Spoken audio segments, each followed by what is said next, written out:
Mas agora eu vou entrar, irmãs, no versículo, aqui no tema da mensagem.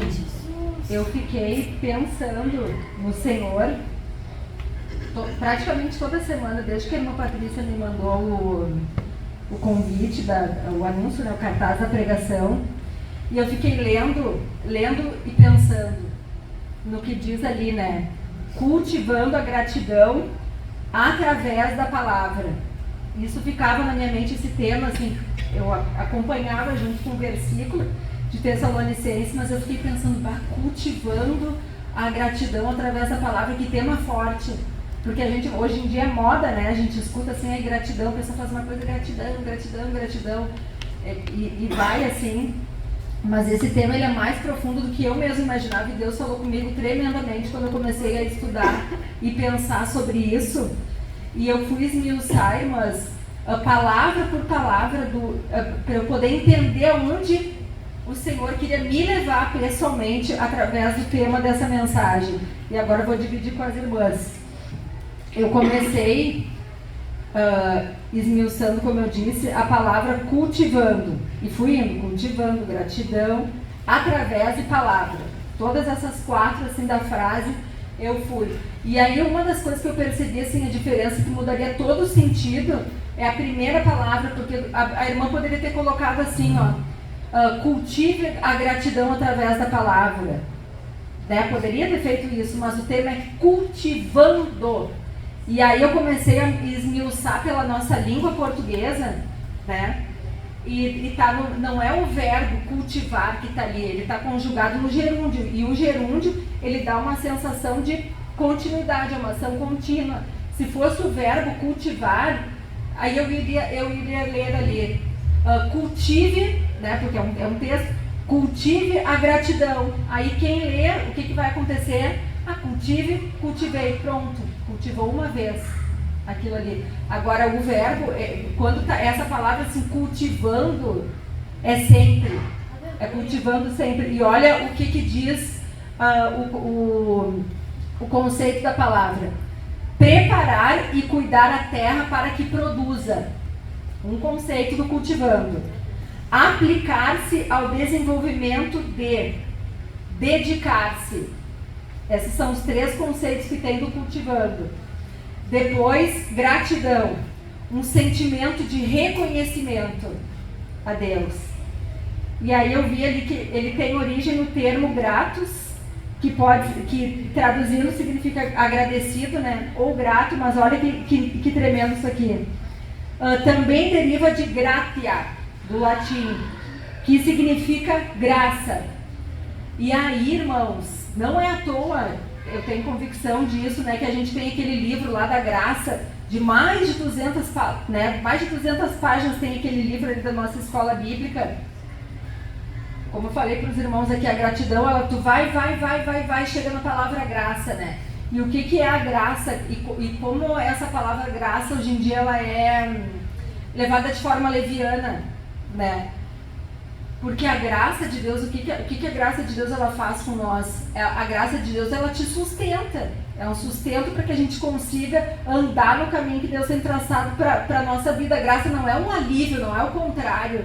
Né? E se a gente não tem esse entendimento, é fácil tu pensar assim, porque eu tenho a graça de Deus, eu não preciso. É o contrário, porque a graça de Deus está comigo, que eu consigo me sujeitar, que eu consigo fazer, que por menor e mais estreita que seja a porta, se eu tenho a graça de Deus na minha vida, eu passo por aquela porta ali. E eu falo assim da importância disso, porque na família do meu esposo, ele veio de uma família que é de uma igreja que não é como a nossa, né? E eles têm um entendimento diferente, totalmente ao contrário da graça de Deus. Então a avó dele dizia assim, Michele, chegava para mim e dizia, aí olhava pro meu cabelo, né, e falava assim, tu não precisa disso, Michele.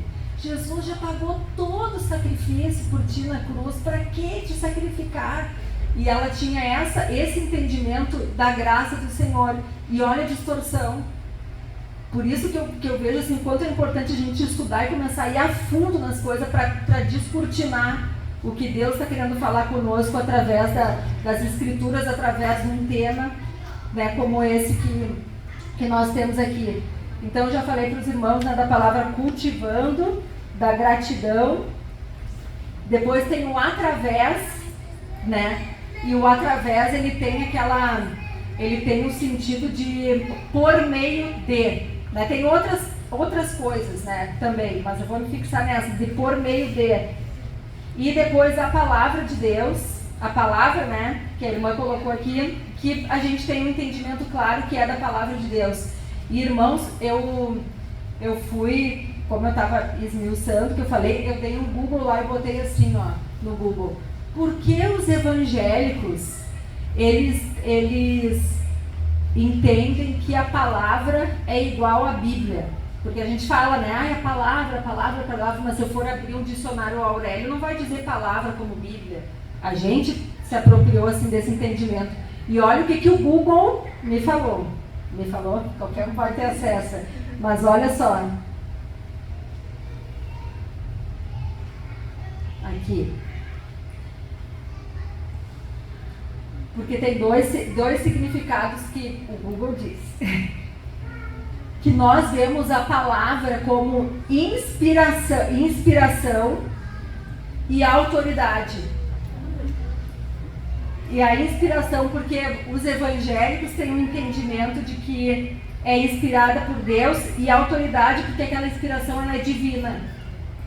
Aí tu já pensou que profundo isso aí, irmãos? Que coisa mais profunda isso. A gente tem esse entendimento, né? A palavra é a palavra, a Bíblia é a Bíblia, é a palavra, né? E a palavra em si, olha o conceito do que é a palavra sem a questão espiritual. É uma unidade linguística com significado próprio de existência. Então, e aí a gente entende que isso aqui tem um significado próprio de existência, porque está escrito aqui, eu estou lendo aqui, eu falo o que está escrito aqui, sai daqui para cá, significado vivo de existência. Eu li na Bíblia que eu acreditei que aquilo é verdade, eu acreditei que aquilo tem autoridade para se cumprir na minha vida, vai se cumprir na minha vida, sim. Vai deixar de ser letra e vai passar a ser vida, verdade. É isso, é essa que é a profundidade, por isso que é a palavra. E agora, para concluir, né, o tema da cultivando a gratidão, eu coloquei assim, ó. A palavra de Deus é cheia de autoridade para desconstruir as nossas objeções, mais especificamente, como é o tema da mensagem. Nós temos todos os dias que se dedicar para manter vivo dentro de nós o sentimento de reconhecimento, e isso acontece por meio da palavra de Deus. Então, traduzindo, digamos assim, né, tudo aquilo que eu esmiucei ali, cultivando a palavra, cultivando a gratidão através da palavra, significa isso, que diariamente, e aí eu me lembrei de mais uma coisa que eu ouvi dos jovens aqui que foi confirmando, né, tudo que eu tinha estudado, que não é uma coisa assim, que se eu fosse só cultivar, né, a palavra, se fosse só um verbo aqui, o que teria acontecido? Eu ia achar que estava suficiente, eu vim para uma consagração, voltar para minha casa, não precisava de mais nada.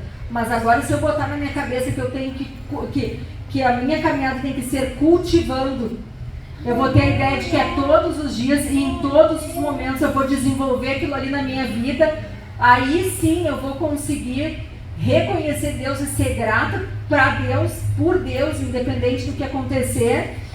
E além disso, eu vou buscar essa gratidão, esse reconhecimento só na palavra. Então, para eu chegar no ponto final, que é reconhecer a Deus, poder ser grata a Deus através da palavra, eu preciso cultivar a palavra dentro de mim em todo o tempo. Não é uma coisa assim de momento, não é um cultivo, é cultivando. Se eu botar uma água hoje e achar que na planta, né, e achar que eu cultivei e tá bom, a planta vai morrer. Agora, o meu cuidado assim, para aquela planta seja viva, eu tenho que estar todos os dias ali. Todos os dias regando, cuidando, virando terra, vendo se precisa de algum nutriente naquela terra para determinada planta. E assim, esse tema da mensagem, cultivando A gratidão através da palavra. Através da palavra. Jamais eu vou conseguir ser grata a Deus se não for por meio da palavra. Jamais, não tem como, não tem como. E aí eu digo para as irmãs o porquê, porque a gente na terra está sujeito, olhando as paredes ali, a gente não vai esquecer da enchente. Não tem como esquecer da enchente, é uma desgraça que aconteceu. Mas Deus, Ele espera de nós gratidão nessa situação também. E eu só vou ter esse entendimento, irmãos, se eu estiver firmada, balizada, lendo a palavra e essa palavra estiver dentro de mim, porque aí, eu não sei os irmãos, sabe, mas quando vem alguma luta na minha vida eu tenho vergonha, diante de Deus eu falo isso, quando eu começo, tipo assim, eu vou olhar lá o apóstolo Paulo, ou Jó, né, que pra mim é o extremo, na minha opinião, né, é o extremo, assim, de uma pessoa humana que passou por dificuldades, enfim, né, eu fico imaginando, assim, como eu falei para cima, imagina ter uma família, tu perde tudo, ter teus bens, tu perde tudo, me sobrou a saúde, acabou, não tem mais, né, e ainda assim tu conseguir, assim, te manter ali fiel e te manter grato. Quando a gente olha para esse tipo de situação, a gente consegue reconhecer Deus e consegue ter gratidão através da palavra. É um exercício contínuo. Não é uma coisa que eu tenho hoje e amanhã eu vou chegar em casa agora, vou relaxar, porque eu passei dia na consagração e o crente a gente não tem sossego, né? Mas eu quero ler com os irmãos agora a Tessalonicenses 5.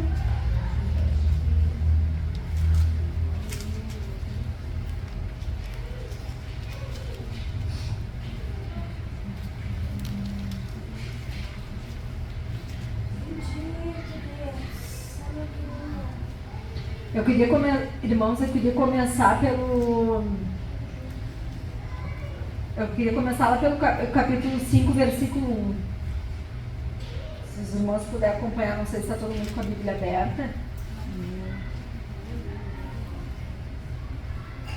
Que nos diz assim: mas, irmãos, acerca dos tempos e das estações, não necessitais de que se vos escreva, porque vós mesmos sabeis muito bem o dia do Senhor virá como ladrão de noite.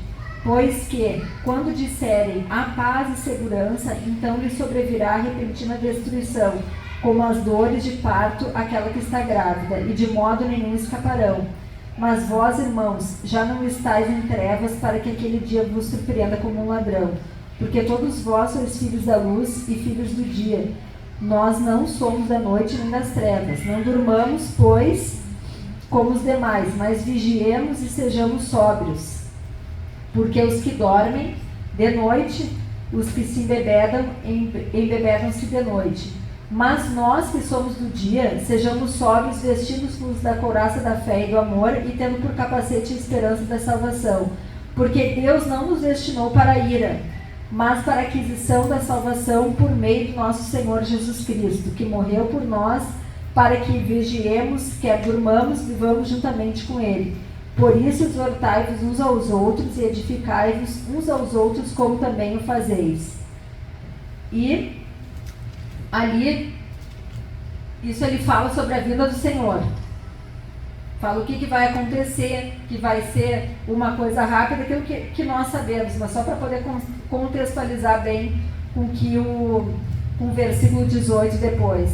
Aí depois que o apóstolo Paulo ele deu esse conselho final para a igreja de Tessalônica, ele vai ali e fala, no epígrafo da minha está escrito assim, preceitos diversos. E aí ele começa a dar uma série de recomendações finais para fechar o que ele estava dizendo ali, com o objetivo dos irmãos poder se preparar firmemente para a volta do Senhor. Ele pontuou algumas coisas. Então vamos lá. Versículo 12. E rogamos-vos, irmãos, que reconheçais os que trabalham entre vós e que presidem sobre vós no Senhor e vos admoestam, e que os tenhais em grande estima e amor por causa da sua obra. Tende paz entre vós. Rogamos-vos também, irmãos, que admoesteis os desordeiros, consoleis os de pouco ânimo, sustentais os fracos e sejais pacientes para com todos. Vede que ninguém dê a outro mal por mal, mas segui sempre o bem, tanto uns para com os outros como para com todos. E agora começam os pontos.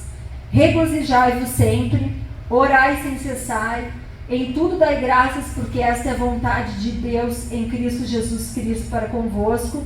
Não extingais o espírito, não desprezeis as profecias, examinai tudo, retende o bem, abstende-vos de toda a aparência do mal. E o mesmo Deus da paz vos santifique em tudo, em todo o vosso espírito, alma e corpo, sejais plenamente conservados e irrepreensíveis para a vida do nosso Senhor Jesus Cristo. Fiel que vos chama, o qual também o fará.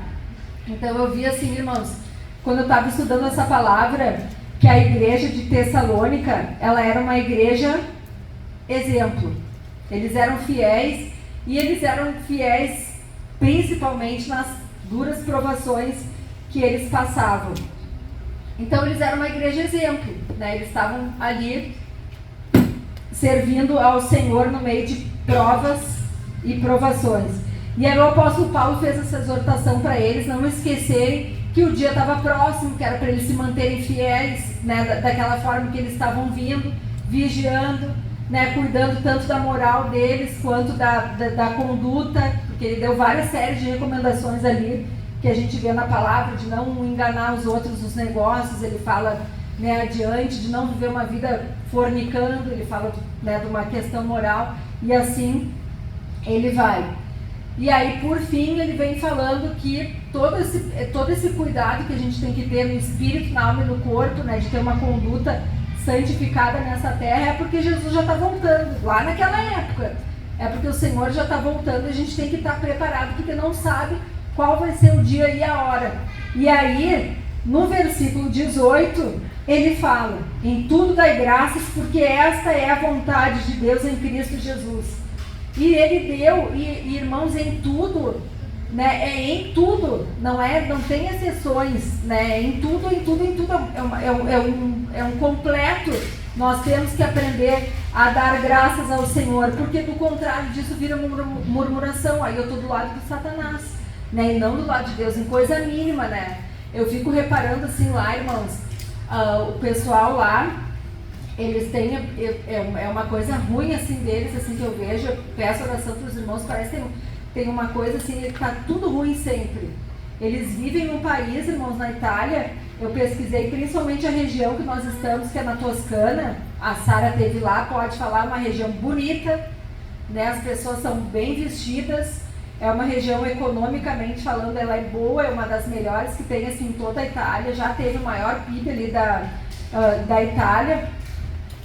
E eu acho que deve ser uma das mais belas assim que tem, irmãs, porque aonde tu passa assim, bela aos olhos, né? Porque tem natureza, tem montanha, as coisas que o Senhor fez assim são bonitas, sabe? Enche os teus olhos assim o que tem lá. Mas em contrapartida, o maior índice de pessoas depressivas está onde?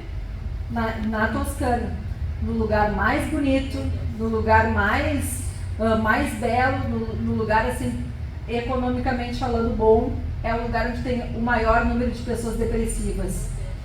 Não, a conta não fecha, né? Aí a gente vê assim, tu para, por exemplo, se tu vai parar numa fila de supermercado, tá calor, por exemplo, eles falam assim, tá um calor de morrer. Aí se tá frio, eles têm as 4 estações bem definidas. Se tá frio, tu encosta do lado, ai que horror, que frio. Aí se é primavera, eu tô sempre com alergia por causa dos pólen. Tudo reclamam. E eu tô dando glória para quem nisso aí? Pro Satanás. E aí a gente vê assim que a gente tem que ter esse cuidado assim, para não ser assim. Porque a Bíblia fala que é em tudo, a gente tem que vigiar. Porque irmã, se deixar, a gente deixa a murmuração tomar conta, assim, coisas simples, né?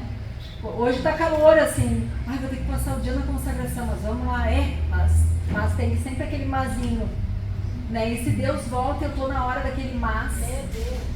A Bíblia fala que a gente leu isso aqui juntos, né? É questão, porque irmãos, uma coisa assim que eu tava meditando, a gente se acostuma com coisas que a gente não deveria se acostumar. A gente se acostuma em esperar, mas não em ficar pronto.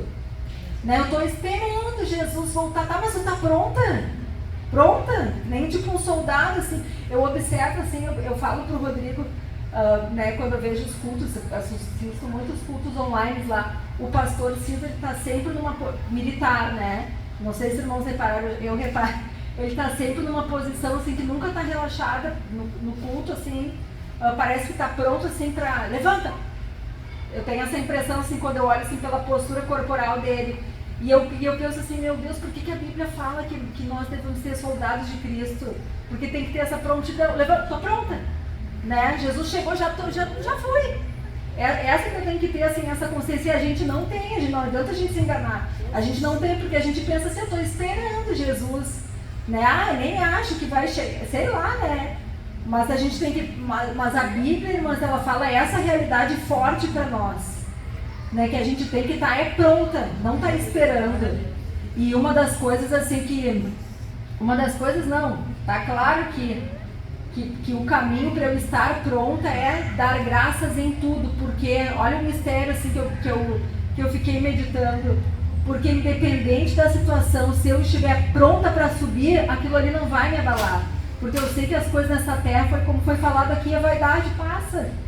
Eu não vou ficar pegada assim aqui, né, na terra. Por quê? Porque eu estou pronta para subir, eu não estou pronta para ficar, para me apegar no que está acontecendo aqui. E se eu tiver assim essa visão todo dia na minha cabeça assim clara, em tudo vou dar graça porque eu não pertenço aqui, eu estou subindo, né?